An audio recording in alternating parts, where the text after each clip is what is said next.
Hi, my name is Chris, aka The Philosopher's Games, or TPH Games as my little games channel here is called, and today I want to show you a level 1 0 Scadu tree blessings, no hit and relatively low damage kill of the Divine Beast dancing line from the Shadow of the Erdtree DLC.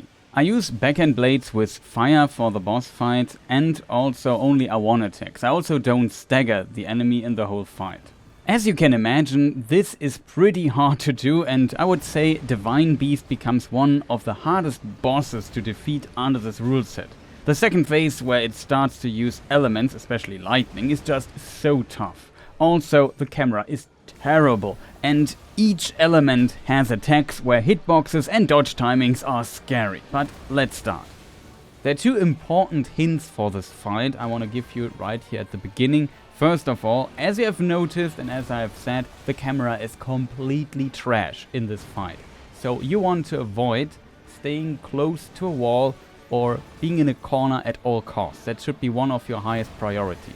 You can achieve this by moving smartly and kind of moving the Divine Beast in ways so that you have space behind you. Second, you should have a certain distance to the Divine Beast. So I try to play very aggressive here, as aggressive as I can with this character, but I also need a certain distance to it so I can see what's actually going on, and it also helps you a bit dodging some of the very fast follow-ups it has that are not well telegraphed. So you don't want to be too far away, but you also don't want to be too close. This also helps, for example, with a random brass attack, which is almost undodgeable if you're directly in front of it. At the beginning we buff up. I know some people find it annoying, but it helps getting faster through the first phase. No bleed, no frost, and we use fire because Divine Beast is weak against fire.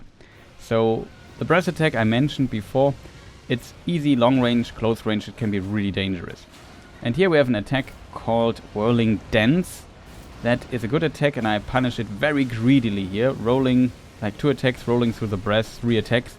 You could have even gotten a 6th attack in if you do a roll attack before the 2 other attacks at the beginning, while it's above you, but it requires precise rolling, so I never go for it. Phase transition, second phase with lightning, very dangerous phase, very annoying. Lightning spear you can punish, but you get very close to it, so I never go for it. Here, this attack is one of the attacks I say, I don't want to have anything to do with it, and it was a smart decision, else it would have been too close and the lightning breath would have killed us. Jump attack over the fields on the ground, that's very nice trick, I like a lot. Another one of these attacks I don't want to have anything to do with. We have the ice phase already.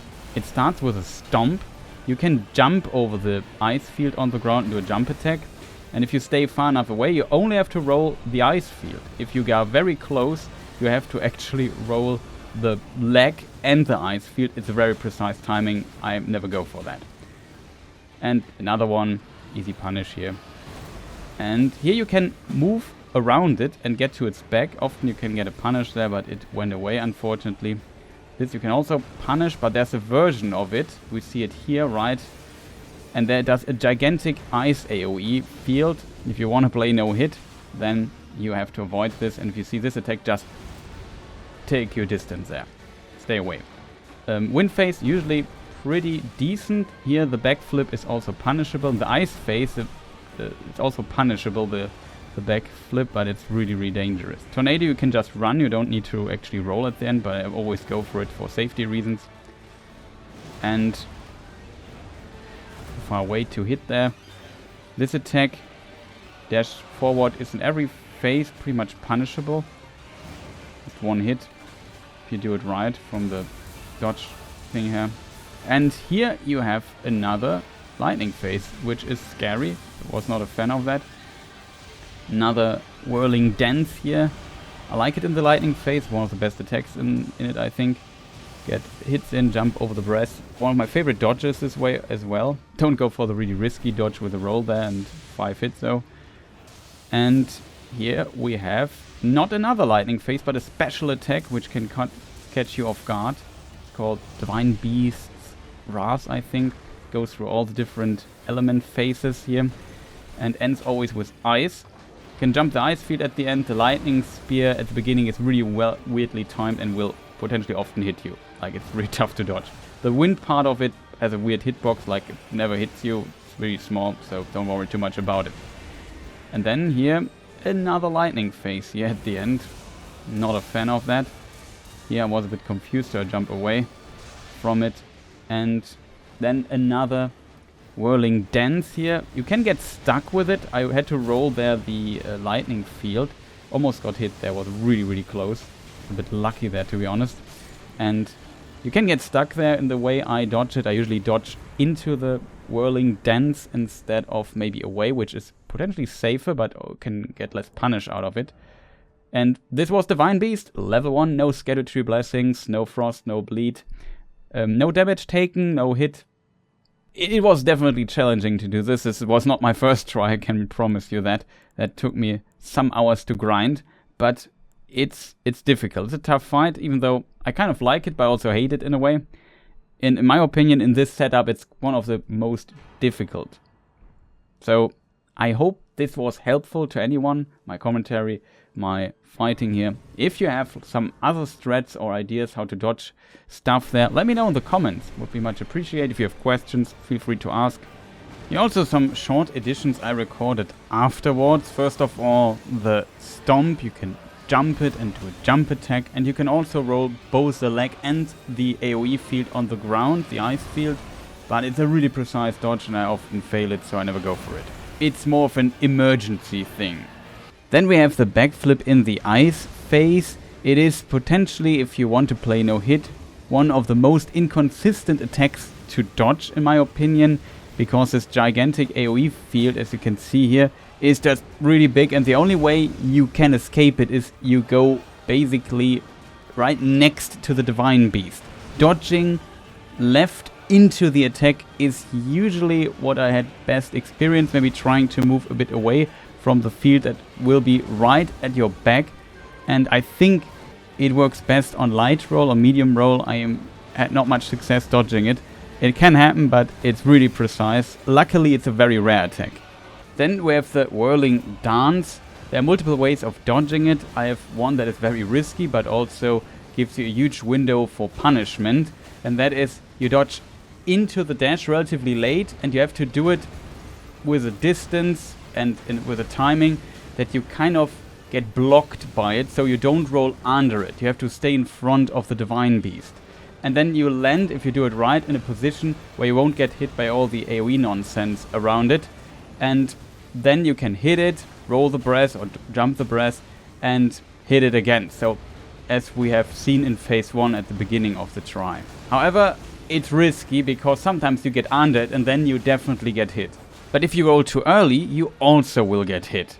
Then second, I think the safest way is just running away from the first dash, continue running for the second dash, continue running so the big AoE field won't hit you, then jump over the breath, and you get a relatively small window for punishment there, but at least it's consistent and safe.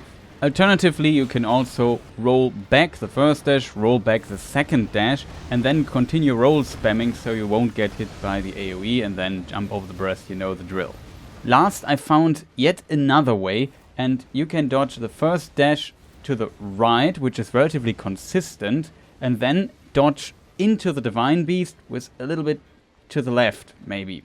And if you do it right, you land outside of all the AoE nonsense doing this. I would recommend after the first dash that you roll to the right, just walk into the Divine Beast a little bit while you wait for the timing for the second dash, and that works much better.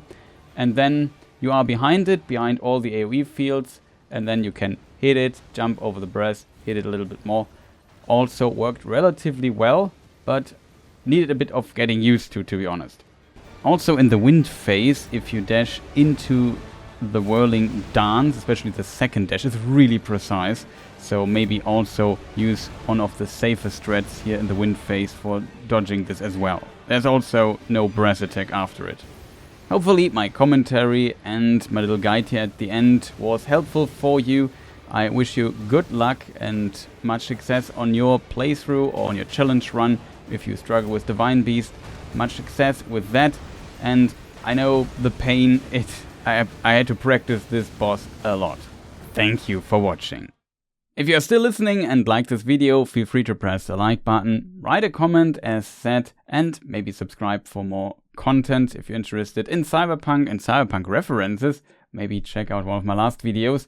Further, I also stream on Twitch and do all kinds of things, so support is much appreciated. Speaking of, a huge thank you and shout outs to all my supporters on all the different platforms, on Patreon, memberships, Twitch subscriptions, Ko-fi, and so on. Much appreciated. Again, thank you for watching, and see you people next time. Goodbye.